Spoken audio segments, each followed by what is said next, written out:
Hi, in this video we're going to take a look at how you can enable or disable FaceTime alerts on the lock screen, notification center or banners on your iPhone 12 or the iPhone 12 Pro.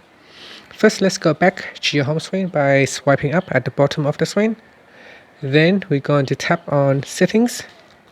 In settings, you want to go down and tap on notifications, then tap on FaceTime.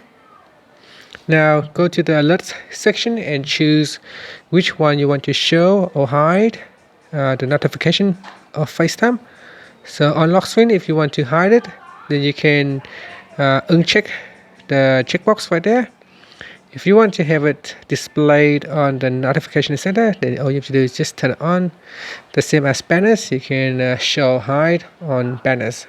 So banners are just basically pops up when you are using the phone. If you receive notifications, then there is a pop-up at the top here telling you got FaceTime message.